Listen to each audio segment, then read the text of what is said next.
In each person's lifetime, there will be a series of waves of rock bottom events. These times are when your identity needs a reboot. These are the sacred and historic times that offer you a chance to reinvent and reboot your business and personal life on your terms. I hope that your life is always blessed and that you will never need a guide. However, if you need help, accountability, community, and connection, along with a rock solid reboot plan, then my new book, Bootstraps and Bra Straps, will be like having me by your side. It is now available on Audible, Amazon, Kindle, and includes a free mini online course, meditation, plus 11 additional guided application workbooks. Grab a copy of my new best-selling book, Bootstraps and Bra Straps, the formula to go from rock bottom back into action. Bootstraps and Bra Straps, now available on Amazon, Audible, and wherever fine books are sold. And now a message from our sponsor. Ready for a reboot? Welcome to the Sheila Mack Show, reality at its finest. History reminds us those hit hardest often become the change makers. This year, we've all hit crazy economic, social, and emotional rock bottoms. We all get knocked down. Something hits globally, locally, personally. It affects our health, finances, our relationships. We have to recreate a business or career. Each show, Sheila and her special guest will be sharing their reboot stories, guiding you with real solutions to upgrade and up-level emotionally, mentally, physically, spiritually, and financially. Here on NBC's KCAA Radio. If you're ready to pull yourself up by the bootstraps and bra straps, enjoy a listen. Here's Sheila. Welcome to the Sheila Mack Show, reality at its finest. Here we have real people sharing real stories and actionable steps to help you reinvent, rebuild, and reboot your business and personal life on your terms. I'm your host, Sheila Mack, and today we have special guest, Brandy Alexander. Brandy loves the challenge of teaching young minds. She is very excited that her writing continues to take her to new places.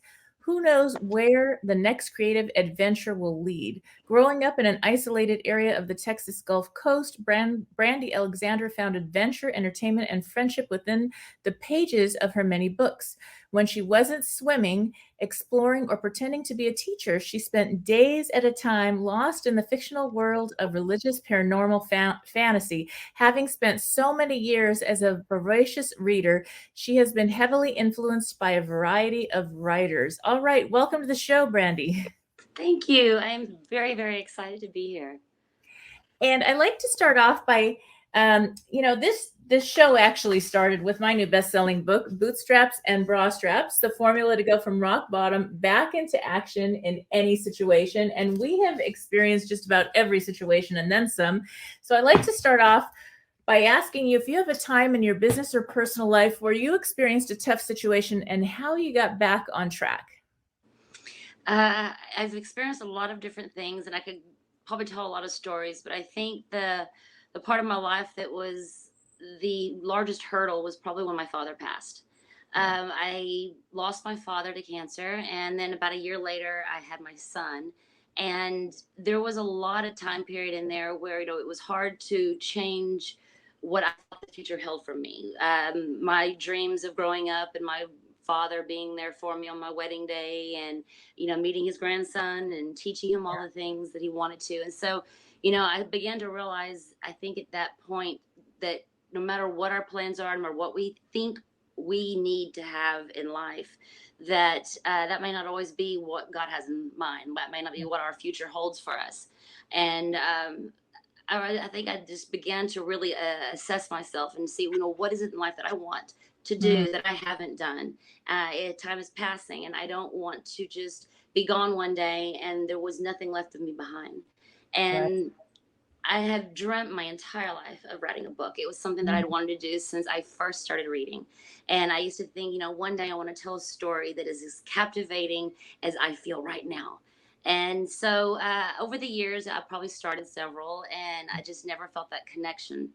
But after I lost my dad, I began to sort of think about all the TV shows you watch, the ghost adventures and the, all these different supernatural thoughts, and I began to wonder what it would be like to intermingle with the ghosts and intermingle with the spirits. And so this sort of idea came to my mind, and before long I wrote my first book. I lived up to my first major dream of my life, or one of my major dreams in my life, not my 1st, but it changed my life. And so right now I can't imagine not writing. I want to just keep writing and keep writing and keep writing. It's exciting.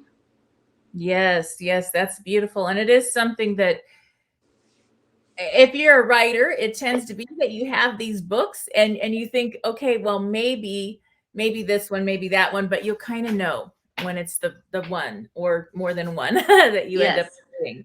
And your topic is very interesting. So I'd love to hear more about your book and the topic.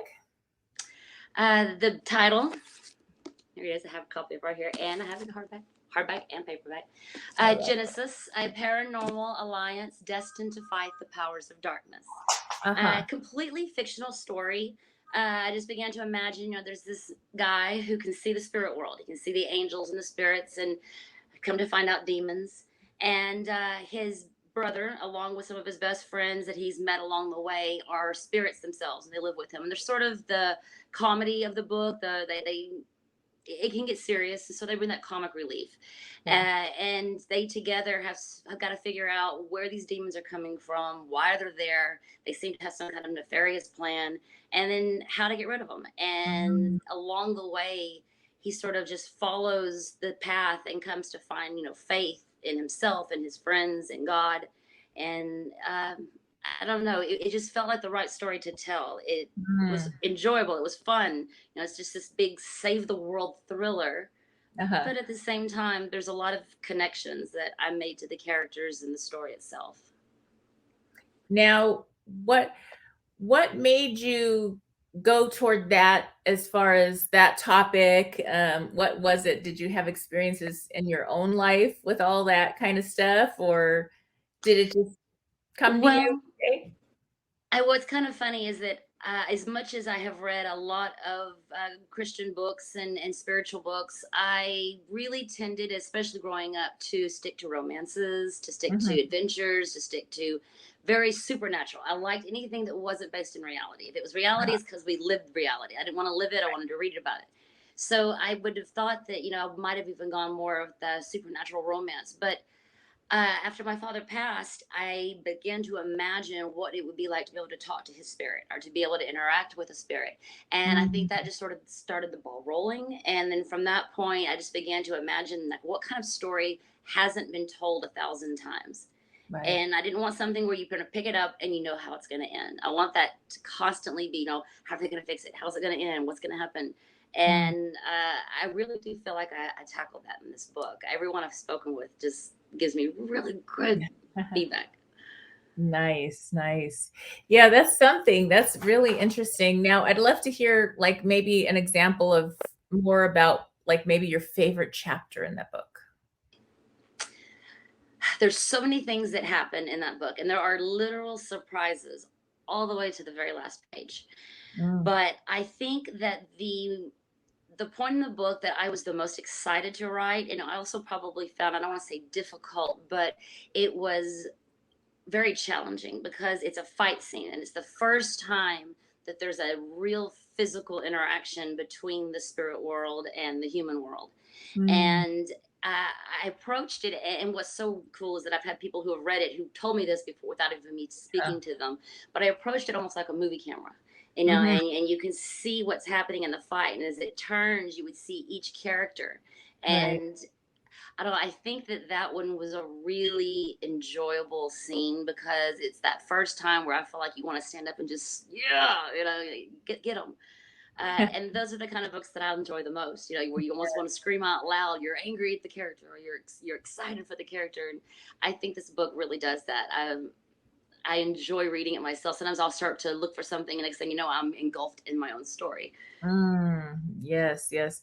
I know I was also a reader from a young age, and I can remember reading books where I wasn't the type of reader that you read and you hear yourself reading in your mind. I don't know.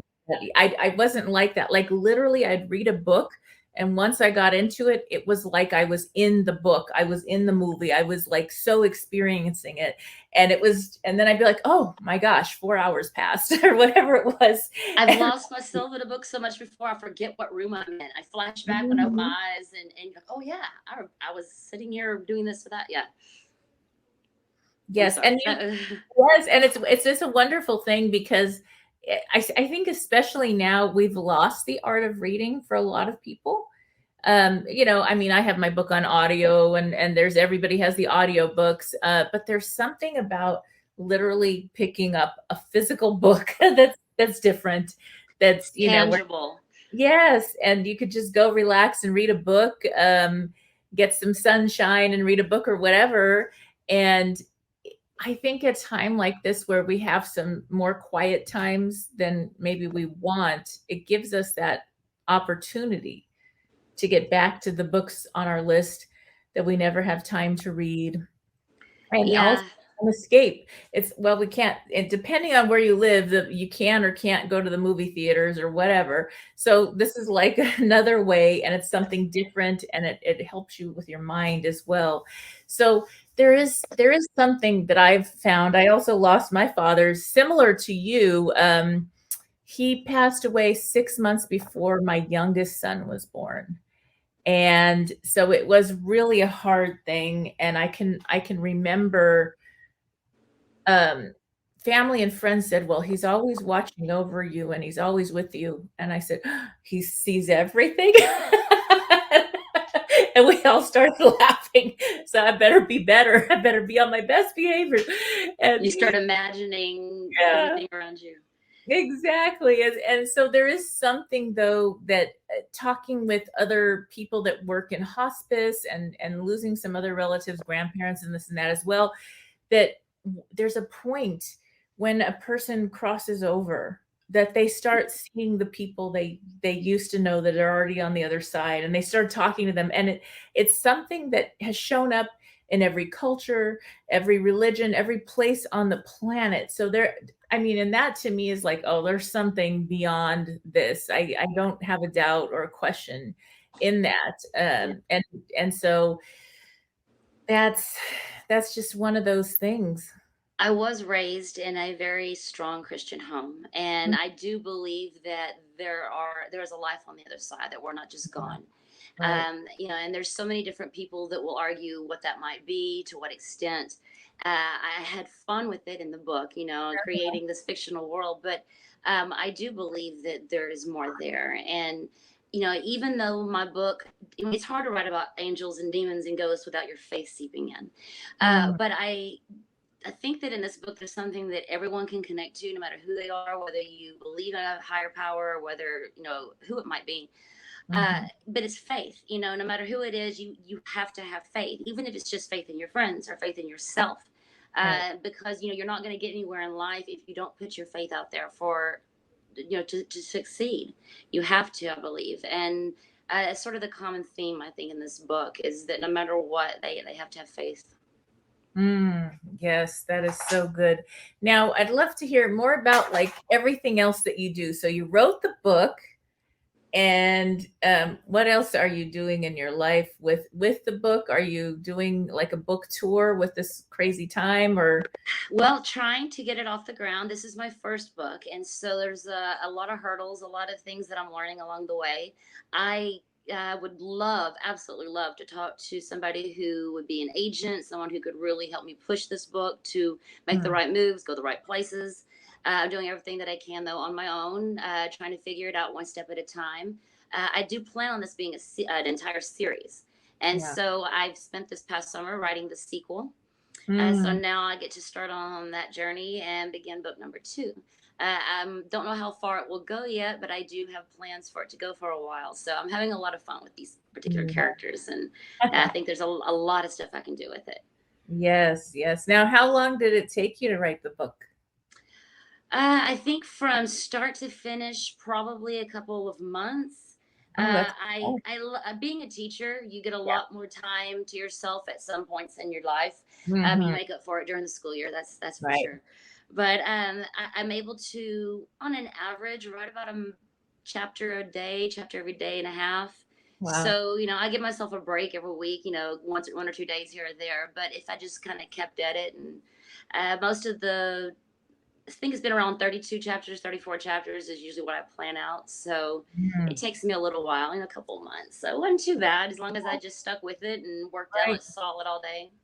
Mm-hmm. But I have Mm-hmm. fun. I went on vacation recently, and I'm sitting on the beach, literally with my computer in my lap and a drink in my hand and the ocean in front of me. And someone walked by and said, "You're crazy. You're doing work on the beach." And I was like, "This is fun. I'm actually relaxing. There's no distractions. Nobody to talk to me. I'm enjoying myself. This is Yeah. what I actually want to do. I mean, my dream is to retire from teaching eventually and just travel and write full time. I would love that." Mm, yes, yes, yes. And that's something. Now, what do you teach? What subject or grades I or? lucked out. I got to do things that I absolutely love. I teach art and I teach theater arts. I teach both.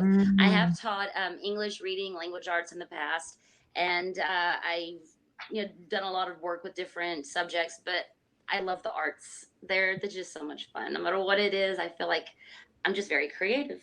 Whether it's mm. cooking or sewing or designing or decorating or painting or writing, as long as my right brain is just chugging along, I'm good. Yes. Wow, that's great. So that's something, teaching, that is your toughest audience ever. If you can get through teaching your class, especially young kids. I was a teacher too, for many years, and I did Montessori and Waldorf, and so it was a little different. But I worked those there once. those first graders are really a tough audience. Boy, I tell you, they'll tell you anything and they don't hold back. They will tell you exactly what's wrong or what you forgot or, and All the it stories over the yes, years. Yes, yes, I've taught all yes. the way from kindergarten through actually pre-K all the way up through high school. So yeah, it's they will do things and say things that you are not expecting at all. Mhm, And mhm. sometimes they're very insightful. They'll say something and it's just like, wow, I can't Yes. believe that he said that. Mhm. Definitely. What is that saying?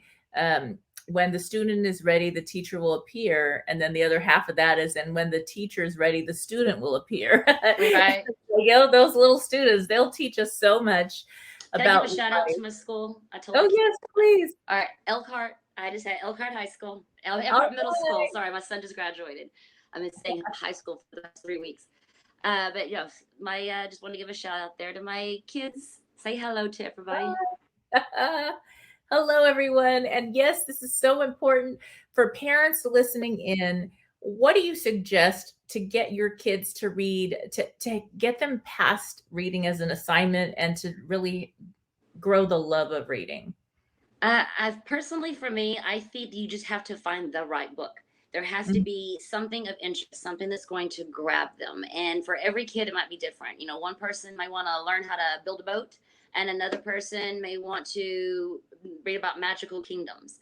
mhm. But there's something out there that's going to pique the curiosity. And if you can get the right book and you get them excited about reading, you make them love what they're reading, then they want to read another one, and they want to read another Yes, one. yes. I firmly believe that when the Harry Potter series came out, it rejuvenated the reading. I mean, it was kids that didn't even never wanted to pick up a Mhm. book, suddenly Right. wanted to find every book they could that was similar to that book just because. Mhm. So I think it just takes that one genius book that's perfect for that person, and the next thing you know, they can't get enough of it. Oh, yes, that's so true. And there's something to, even as an adult, I have 6 children. They're all grown now. And I adopted 3 and so they're this blended incredible family. And one of the things, because I always read and we had like a reading time together when they were little and all this, it's something that they still read. Yeah. And, in fact, I told them I'm doing an audiobook for Audible, and they said, "Wow, is that like for people that are blind?" And No 'cause one's ever heard of that. it wasn't even like a concept that you could listen to a book, and now they all listen to the Audible too, but it wasn't really like a concept to them because they read so much, and so that's really been a gift for sure. and especially during this time. Now, are you doing online school as a teacher or in class? We did last year, the whole year, but right now we've been in class. I've got a couple students who are out sick, so when they go long term, I'll put them in the Google Classroom. But Oh, other than that, we've been doing it in the class. So, which yeah, is much easier for art, I gotta say. of course. Right. Yeah, art and theater, you can only do so many assignments online before you start Mhm. needing to be in person. So Mhm. I was really, really happy to be able to see my kids again and to just be in the room with them again. Yes, now I have a couple adult kids home that are doing the online college, and That's now, mine in yeah, here. and I have one that actually the college is open, so they get to go, but now they just announced that in the spring, they may have to close again. Oh So no. I'm like, and we'll be back to on demand or online or whatever. And Right. so it's awesome, but it's difficult for children and parents. What advice do you have for children and parents listening in as far as that goes? As far Uh, as dealing with, what sometimes we're home and we've got to do the school online. Maybe, something happened and they have to shut down for a couple weeks or whatever, and then we're back. And what helps with that? Those kind of crazy transitions that are not normal. I think having as many things you can rely on as possible. You know, certain things that you do, a certain time of day, certain place, because when you don't know where anything's going, when you don't know what tomorrow holds or what's going to happen, Yeah. if you know that, you got a regular schedule as much as you possibly can, I think that helps, especially younger kids. You know, they know what time Mhm. to eat, they know what time to go to bed, what time to take a bath. Those things are always part of it. But when you lose knowing that tomorrow you're going to school for sure, Yeah. or that you're going to see your friends next week, or that you're going to be able to even have a birthday party and invite anyone, Mhm. I think that that can start getting kids down. But being able to rely on knowing that, hey, I'm always going to have this, I'm always going to have that, Right. can help them overlook some of that, can help them get through. That's true. Now, was there like a moral to your book story, or Well, like I said, faith is a theme throughout that book. And I guess if there's a moral at all, it's just that, if you're going to make it in life, if you're going to get anywhere, if you're going to be able to achieve your dreams, even the smallest ones, and sometimes it's just getting through your day. You got to have faith that, hey, my loved one's at home and make me dinner, or faith that at the end of this week, uh, here's a weird faith, but my favorite TV show is coming out finally again. Mhm. Just things you can look forward to, Mhm.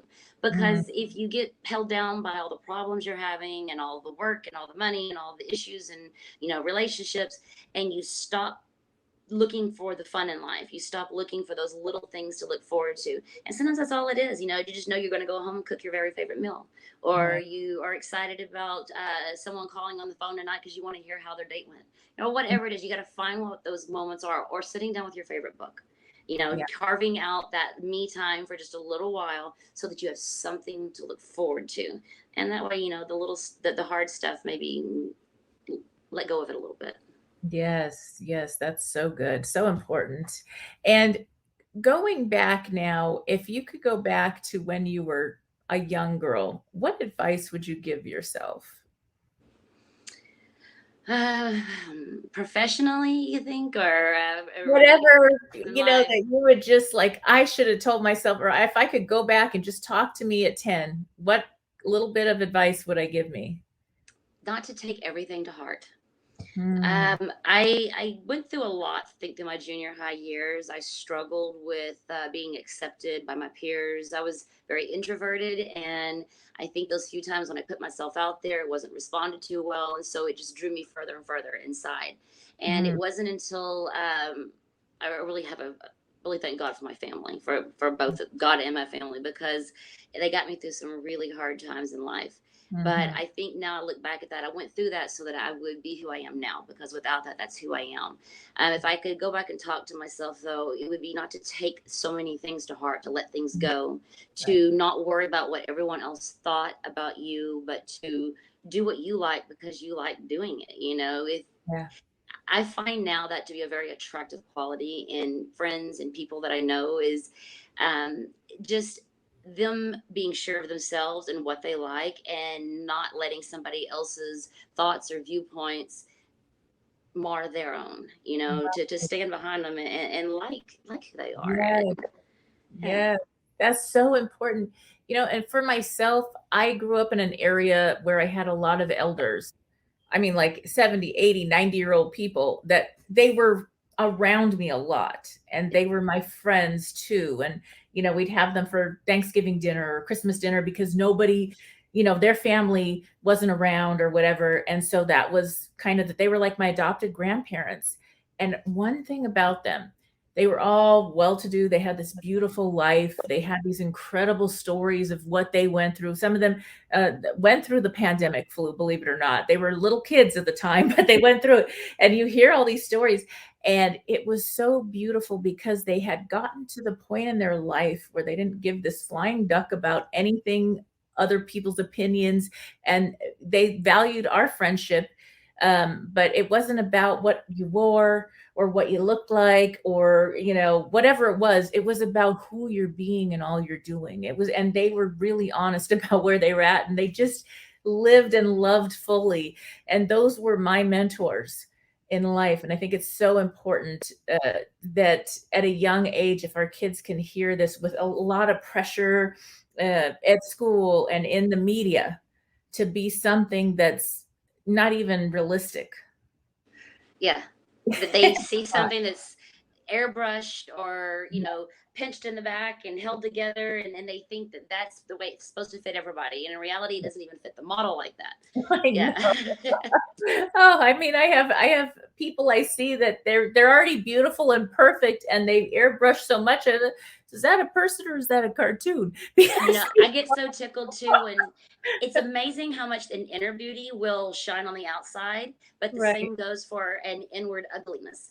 That, Mhm. the physical side can be absolutely stunning, but you get to know them for a while and suddenly they're just not attractive. You start to see all the little things that just irritate you because they don't have a good personality.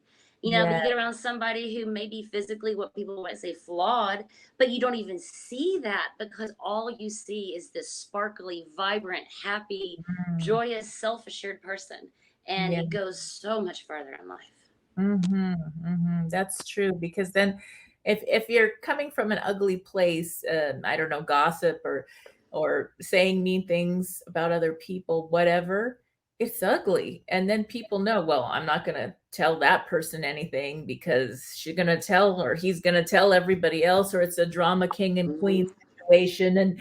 And it's not something you really want, and it's important. I know Tony Robbins says we're the direct reflection of our peer group.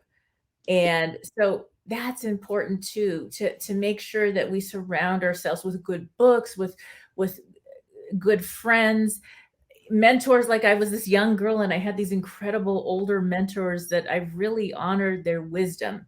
And Right. you know what I mean? And they were my guy. I was so sad over the years, as you lose people, because they contributed so much. They were so much a part of my life, and I made sure my kids got to spend a lot of time with them too because they had more wisdom than I could give them.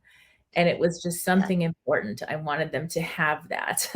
Growing up, the church I attended, we spent a lot of time at some of the older age homes. And I can remember as a kid, some of my favorite things to do was just talk to them because the stories they could tell, they were so much more interesting than anybody my age. And you would find out, where were you at on when Pearl Harbor happened? Where were Yeah, you at when, all these different life events? And it gives you a different viewpoint. It's no longer something in the history book that's just right. read about, but this happened to someone and this was what they went through and how they felt and how it affected their lives and their future. And you start to Mhm. see that like what you're doing will be that someday for another person, and another 50, 80, 60, whatever, really badly ordered there. But whenever, you pass into these older ages, your stories are going to be doing this for someone else. Suddenly our experiences on 9/11 or our experiences through COVID or, whatever, they're going to want to hear what that's like because otherwise it's just in history. Mm.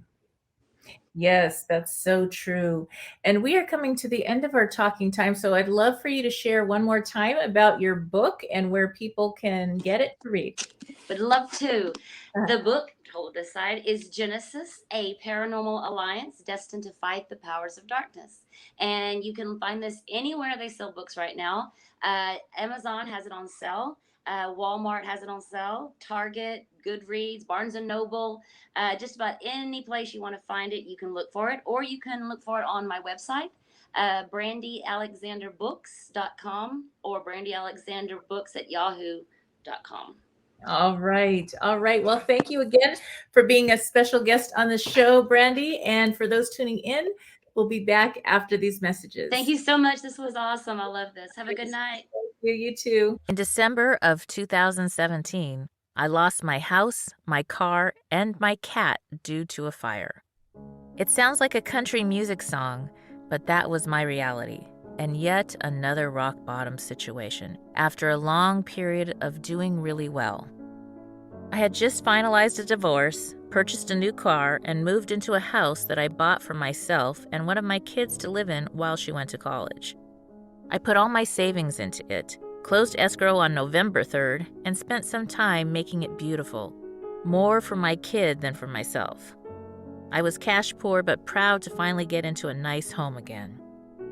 A month later, I had a late meeting with a client and was then called to check on an issue with a vacation rental cabin I was running up in the hills. I was frustrated with the delay, thinking, I'm so tired and I've been working so hard, I just want to go home to my new place and sleep.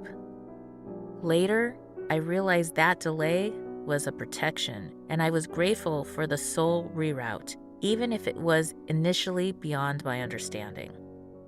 As I drove back, I saw the flames of the huge Thomas fire in Ventura that ended up burning for close to a month and spread over 280,000 acres. The hills near my house were burning. 20-foot flames leapt into the air, which was thick with choking black smoke and soot. I felt sick to my stomach when I saw the extent of the fire.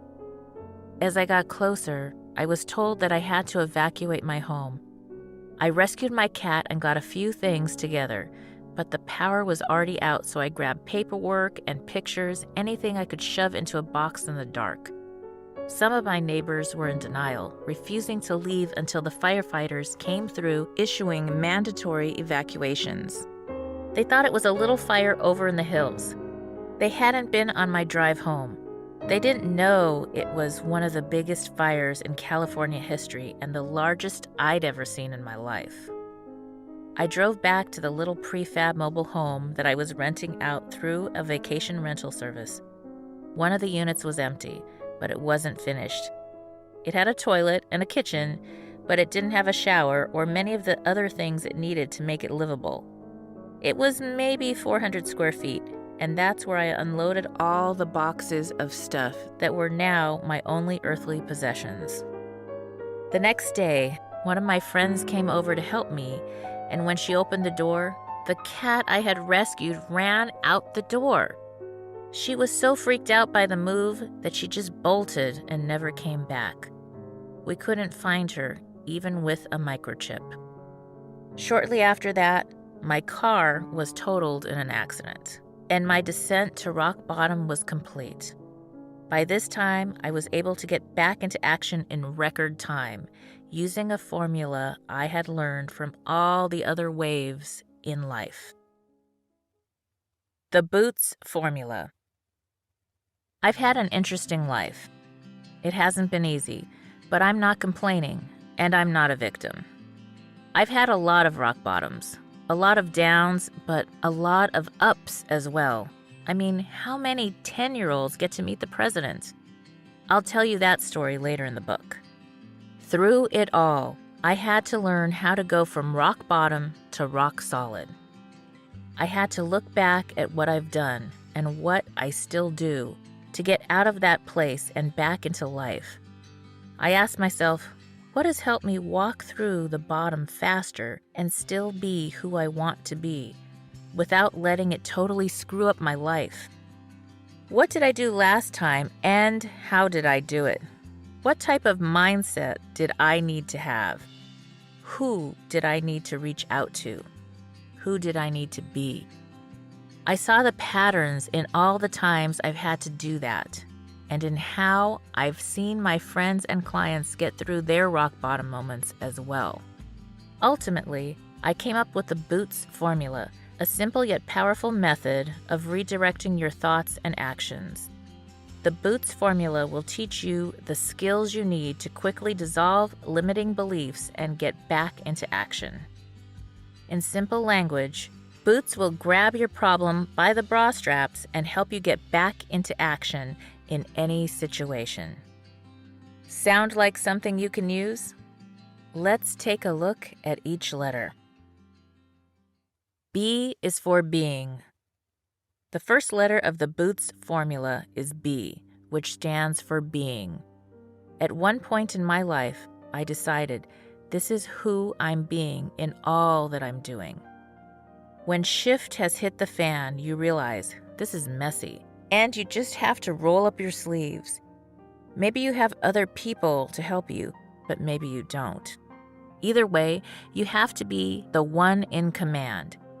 You have to decide who you're being and what you're doing.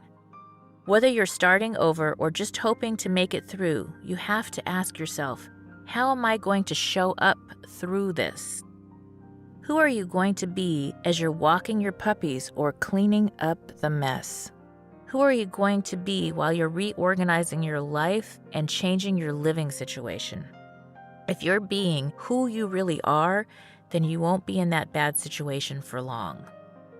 This first letter in the Boots formula, B for being, shows up in how you're speaking, having fun with family and friends, or helping a client. Who you choose to be while doing all the things you're required to do as you move from rock bottom back into action makes all the difference. But why is this so important?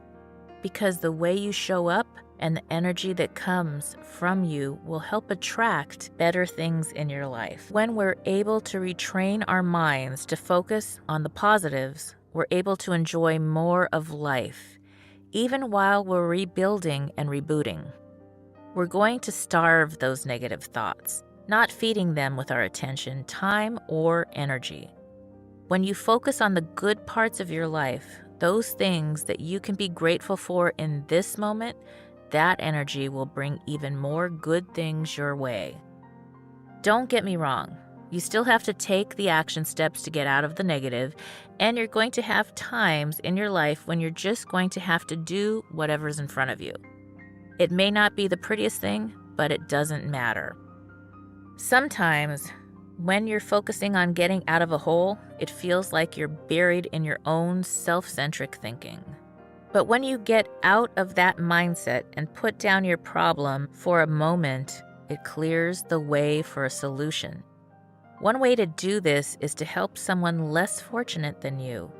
Volunteering with your community, religious organization, school, or work, which allows you to fully show up, contribute, and utilize your unique talents. When you're using your flow, you're not thinking about the problem at hand. You're not showing up for approval. You're just being your best self. If you're showing up and being fully present, people will see your true essence and respond to that. Having that respite will open a floodgate of ideas and give you the resources to resolve any difficult situation you find yourself in.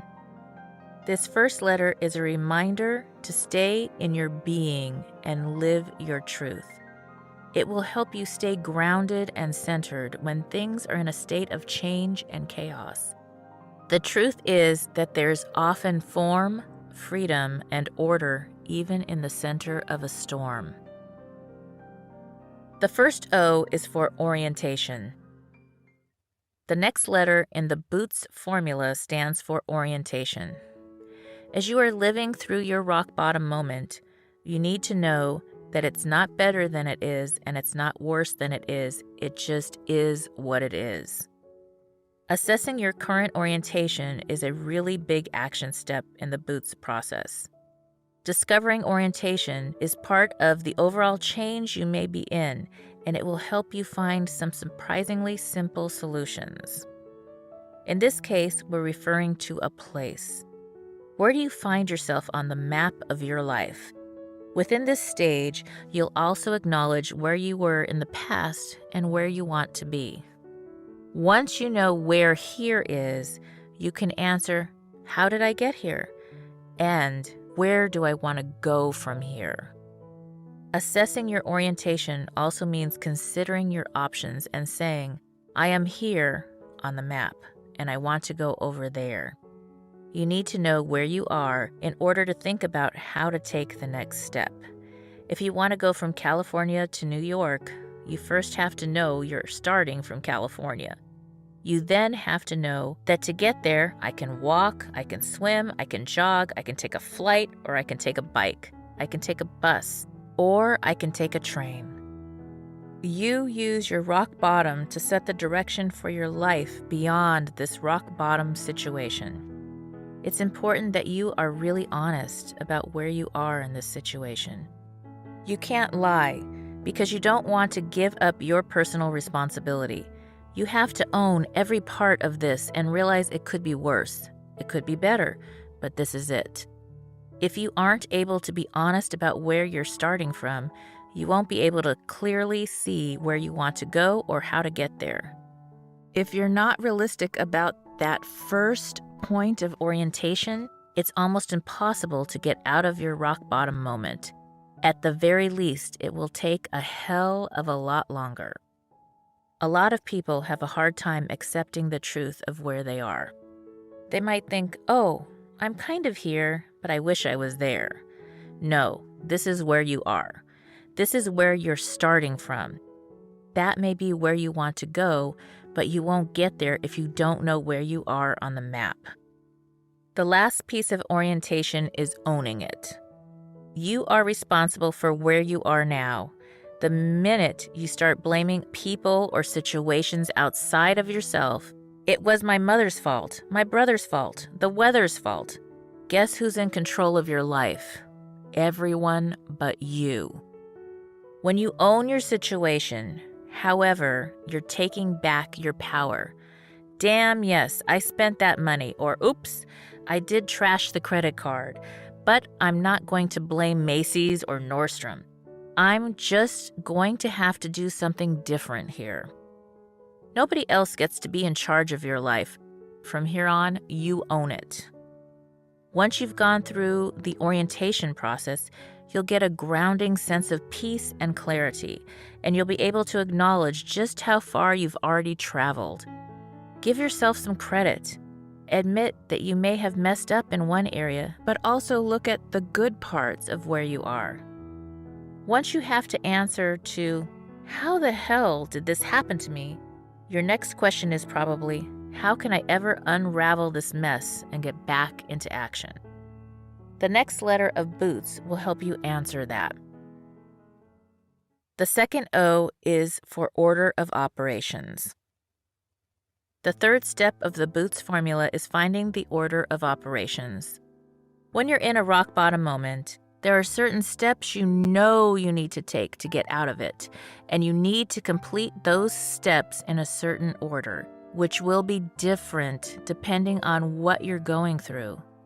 Throughout the book, I'll show you these steps in other specific rock bottom situations.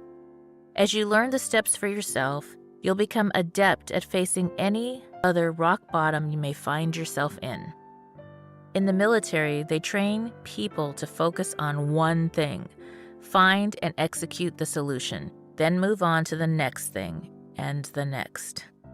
If you complete tasks on the battlefield in the wrong order, you're not going to win.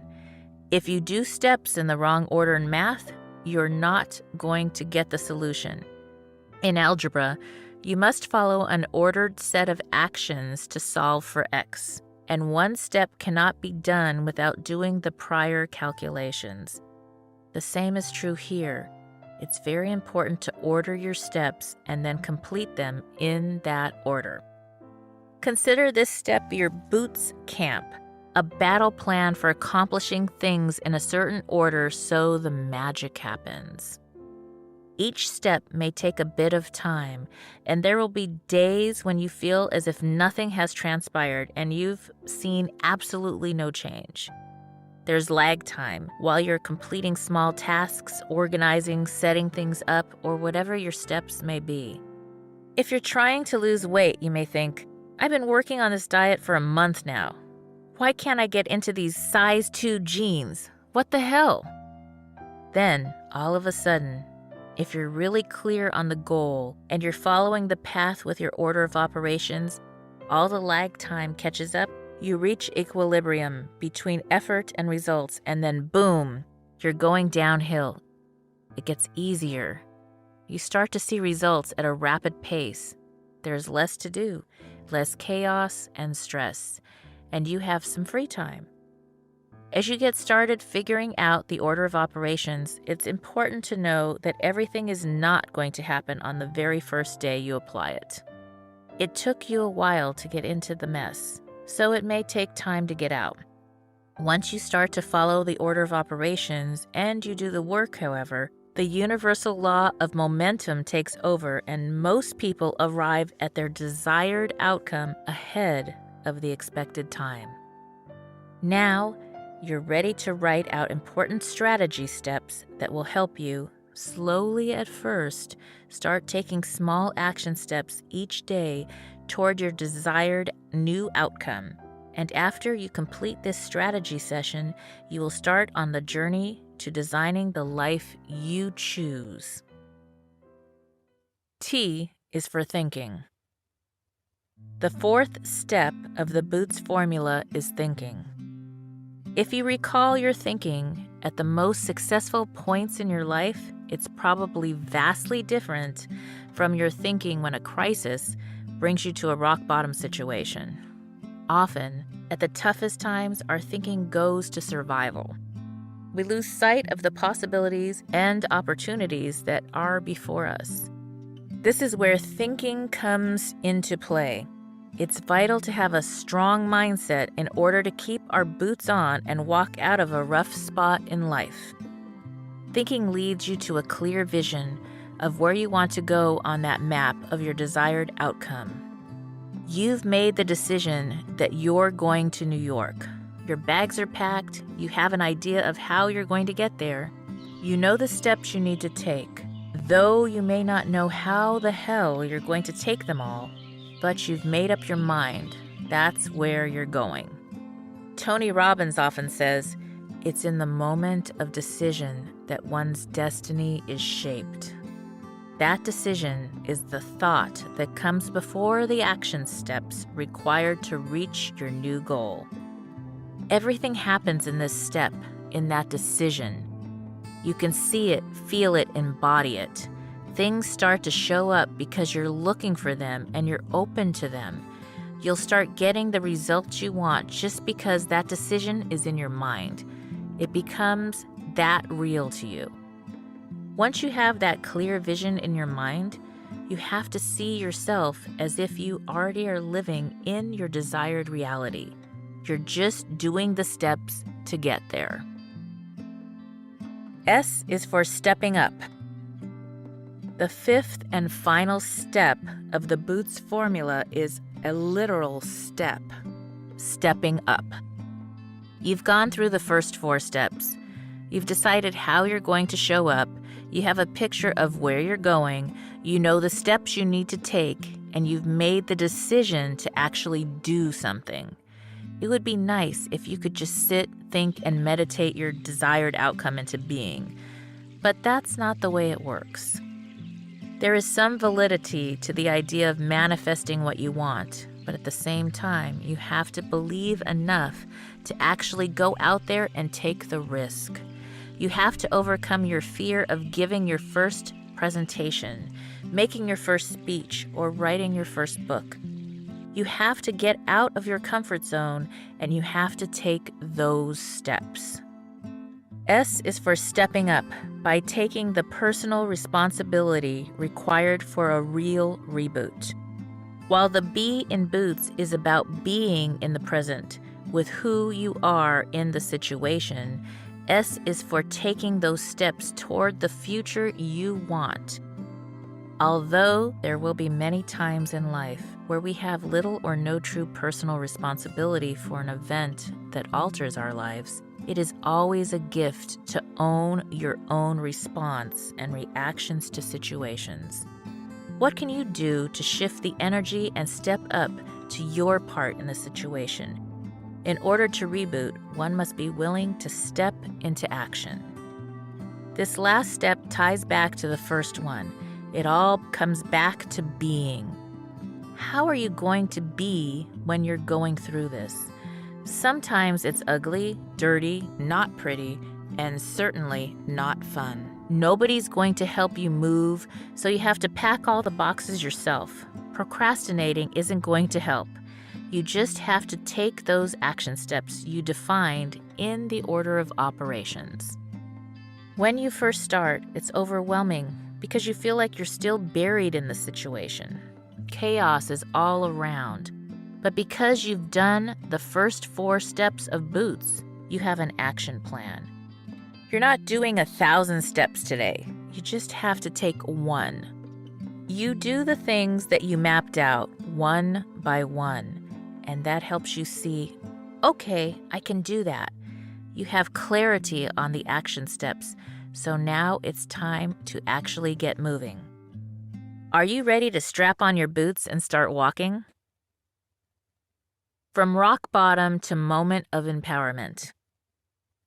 You may be thinking, okay, now I know the formula, but what does it look like in action? Great question. Let's look at the rock bottom moment I told you about at the beginning of the chapter to see how I applied the Boots formula to get back into right action. After the fire, after my cat ran away, and after my car was totaled, I was in a funk for a week and a half or 2 weeks before I even noticed. I don't know if it was shock or depression or overwhelm. Probably all of that. It was a lot of loss in a short period of time. But then I had to go back to work, and I needed a way to get there. Being. For that first week or 2, I was being a victim. I grieved the cat, the car I had recently bought in cash and was very proud of, my house, and the whole lifestyle I had just rebuilt after the divorce, another loss that I had recently overcome. All my beautiful, most favorite things were in that house, and I lost them all. I was also grieving over the plan to have one of my children move back in with me while she went to college. She'd already been having second thoughts, but she didn't want to tell me and risk hurting my feelings. When I ended up in the tiny house in the hills, we both realized it wasn't going to happen. It felt like a really shitty place to end up. I wondered, how the hell did I get here in just a 5-day period? As I was going through my own rock bottom situations, I had to ask, who do I need to be? I had to own my little strength as well as my many weaknesses. I had to be vulnerable enough to admit those weaknesses in order to use my strengths to help me through. I had to own my truth, own myself, and trust that I was going to do the steps to get out of this rock bottom. I also had to take care of myself. I had a good reason to have a pity party, but I had even better reasons to get out of that funk and start asking, what can I do? When I was showing up with an active mindset instead of the pity party, it made a big difference. Orientation. Evacuating from the fire and the immediate aftermath was a terrible situation. I could have blamed the fire. After all, I lost almost everything. But that would have meant giving power to that fire and giving up my own power over the situation. If you are just tuning in, this is NBC's Sheila Mack Show here on KCAA Radio, the station that leaves no listener behind. I'm your host, Sheila Mack, and today I have a couple of announcements. First, I would like to hear from you. That's right. I would love to hear from you. To be honest, I want to know what your breakthrough is, what your reboot is. How are you reinventing and rebooting your life? What shows would you like to hear more of? What information do you need to help you get back on track this year? And to do that, the best way to connect with me is actually through my new YouTube channel, and that is Sheila Mack Show on YouTube.